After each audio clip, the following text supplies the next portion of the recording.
다 같이 말씀 보시겠습니다. 오늘 주신 하나님의 말씀은 시편 78편 56절에서 72절까지의 말씀입니다. 시편 78편 56절에서 72절까지의 말씀을 한 목소리로 합독하시겠습니다.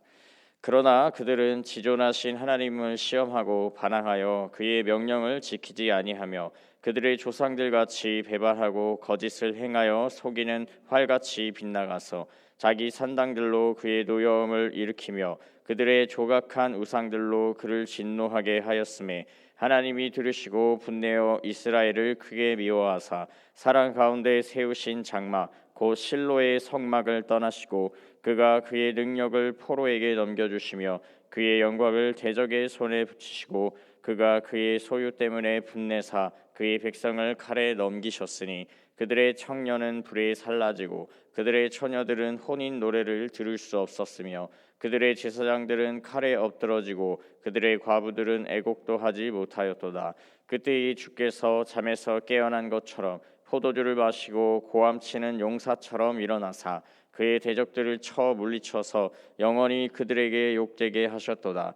또 요셉의 장막을 버리시며 에브라임 지파를 택하지 아니하시고 오직 유다 지파와 그가 사랑하시는 시온 산을 택하시며 그의 성소를 산의 높음 같이 영원히 두신 땅같이 지으셨도다. 또 그의 종 다윗을 택하시되 양의 우리에서 취하시며 젖 양을 지키는 중에서 그를 이끌어내사 그의 백성인 야곱 그의 소유인 이스라엘을 기르게 하셨더니 이에 그가 그들을 자기 마음의 완전함으로 기르고 그의 손의 능숙함으로 그들을 지도하였도다. 아멘. 네, 오늘은 어제에 이어서 시편 78편의 말씀으로 은혜를 나누려 하는데요. 56절 이전까지의 말씀은 하나님께서 이스라엘 백성들을 애굽에서 건져내시며 애굽을 어떻게 심판하셨는지를 세세히 묘사하며 또 하나님의 은혜를 기억하게 하신 그러한 말씀이었습니다.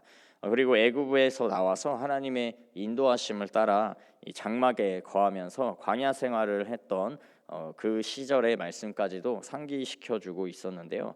이 오늘 말씀은 광야 이후에 가나안 땅에 정착한 시기로부터 사사시대, 사무엘 시대를 거쳐 다윗 시대까지의 이야기를 정리하여 노래한 말씀입니다. 56절 이전까지만 해도 하나님이 이스라엘 백성들에게 베푸신 그 은혜가 셀 수 없을 정도로 많고 충만했는데요. 심지어 이스라엘 백성들이 하나님을 온전히 신뢰하지 못한 때에도 불평과 원망으로 하나님의 진노를 샀음에도 불구하고 그들을 불쌍히 여기시고 긍휼히 여겨주셔서 결국에 그의 약속하신 땅 가나안 땅을 소유로 얻게 하셨던 것입니다. 그러나 안타깝게도 이스라엘 백성들은 그만 또다시 이 하나님의 은혜를 잊어버리게 되었는데요. 하나님이 주신 가나안 땅에서조차 하나님을 시험하고 반항하며 하나님의 명령에 불순종하는 범죄를 저지르고 말았던 것입니다. 사실 이들은 하나님이 자신들과 그 조상들에게 베푸신 은혜를 기억하고 감사함과 동시에 자신의 조상들의 과오와 또 범죄함 또한 함께 기억하면서 반면교사 삼았어야 했는데요. 이들은 하나님의 은혜를 잊어버리고 기억하지 못함과 동시에 자신의 조상들이 범했던 그 죄악, 하나님을 배반하고 원망과 불평으로 일관했던 그 죄를 반복하고 말았던 것입니다. 이 57절의 말씀에 거짓을 행하여 속이는 활같이 빗나갔다라고 말씀하는데요. 죄를 뜻하는 히브리어 하티 그리고 헬라어 하마르티아의 그 관역을 빗나갔다, 기준에 미치지 못했다라는 그 죄의 의미와 정확히 일치하는 묘사입니다. 하나님의 뜻에 빗나가고 하나님의 기준에 미치지 못하는 그러한 범죄를 백성들이 저질렀다는 것인데요. 58절의 그 구체적인 죄의 모습이 어떤 모습으로 나타나는지 설명해 주고 있습니다. 바로 자기 산당들과 조각한 우상들로 하나님의 노여움과 진노를 사게 된 것인데요. 하나님이 이스라엘 백성들에게 요구했던 것은 유일하신 하나님만을 믿고 따르고 섬기는 것이었습니다. 그러나 그들은 하나님의 뜻에서 벗어났고 그 뜻에서 벗어났기 때문에 정확하게 이 하나님 외에 다른 온갖 신들을 믿고 따르고 범하는 우상 숭배의 죄를 지었던 것입니다. 이 하나님을 진노하게 했던 백성들의 죄악은 결국에 그 대가를 치르게 되었는데요. 60절의 말씀에서 실로의 성막을 하나님께서 떠나게 되신 것이 바로 그 대가였습니다. 실로는 여호수아 이후에 광야에서 늘 설치했던 이 성막이 에브라임 지파 소속의 땅에 설치되었던 그 곳이었는데요. 사사 시대를 거쳐서 엘리 제사장 때까지도 실로에서 예배와 제사를 드리며 이스라엘 백성들은 하나님을 만날 수 있었습니다. 그러나 하나님의 뜻에 어긋난 백성들의 범죄로 인해서 실로의 장막을 통해 백성들을 만나주시던 하나님의 임재가 떠나게 되었던 것인데요. 엘리 제사장의 두 아들 홈니와 비나스가 블레셋과의 전쟁에서 하나님의 궤를 가지고 나갔다가 비참하게 패배하고 하나님의 궤마저도 빼앗긴 바로 그 사건을 뜻하는 말씀인 것입니다.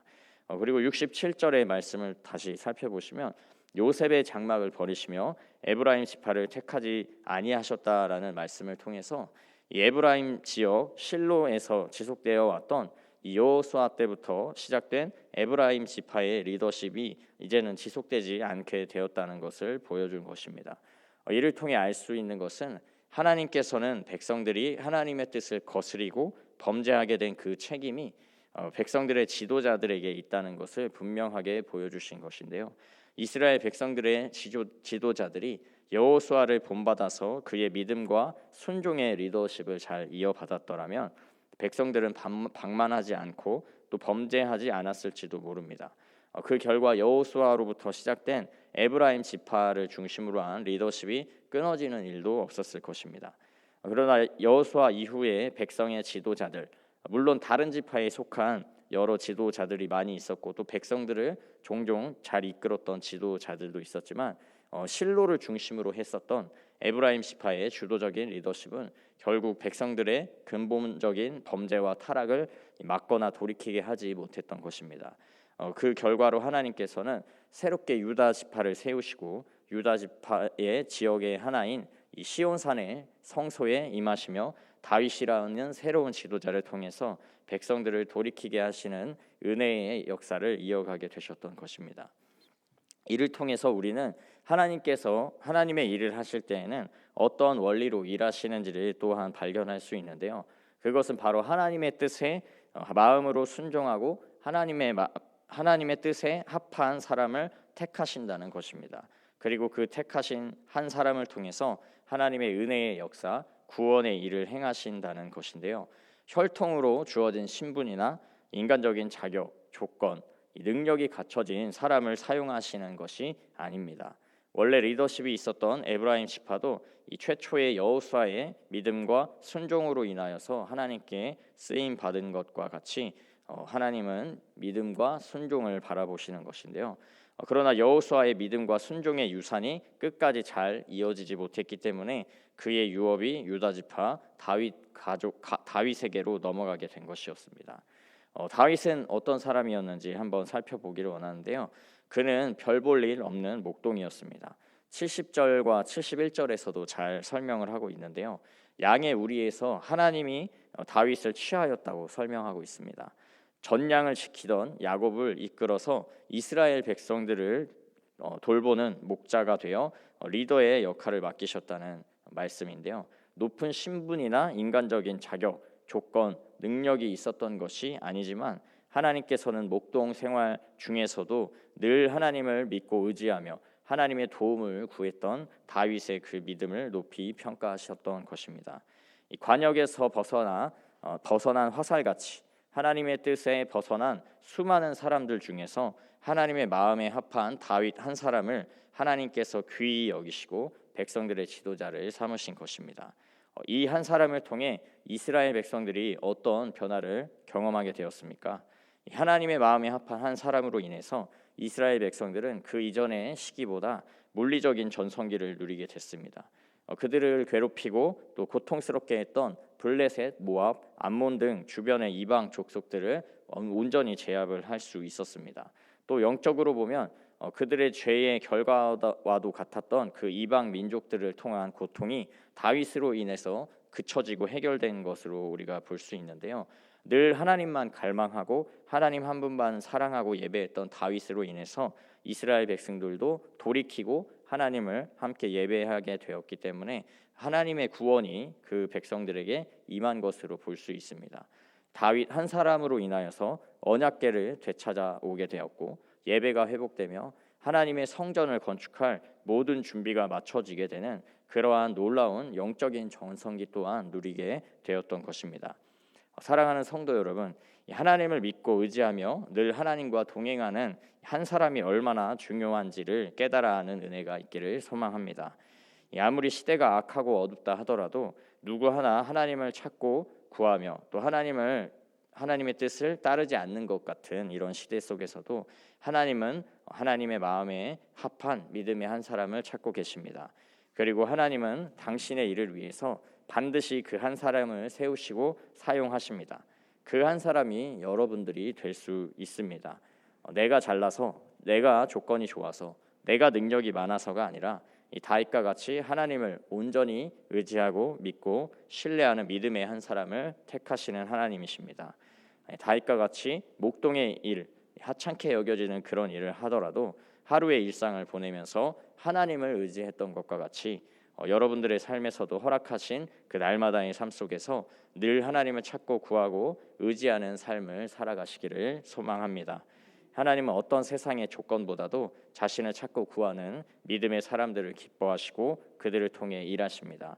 이 하나님을 기억하시면서 내가 다윗과 같은 한 사람 되고자 기도하고 결단하시는 여러분 되시기를 소망합니다. 그리하여 다윗처럼 시대를 변화시키고 공동체를 회복하며 이 땅에 하나님의 영광을 드러내는 귀하고 복된 인생들 다 되시기를 주님의 이름으로 축복합니다. 아멘. 함께 기도하겠습니다. 아버지 하나님, 주님께서 여기까지 지금까지 베풀어 주신 은혜를 늘 기억하고 또 주님께 감사하는 인생 되기를 소망합니다. 이스라엘 백성들 같이 범죄하고 연약하여 졌을 때 주님 앞에 합당하지 않은 모습들도 늘 기억하고 돌이켜서 더욱 하나님을 따르는 인생이 되도록 은혜를 베풀어 주옵소서. 그리하여 우리의 삶이 온전히 하나님 마음의 뜻에 합한 인생 되어 주님의 뜻에 또 주님의 일에 귀하게 쓰임받는 인생들 되도록 인도하여 주옵소서.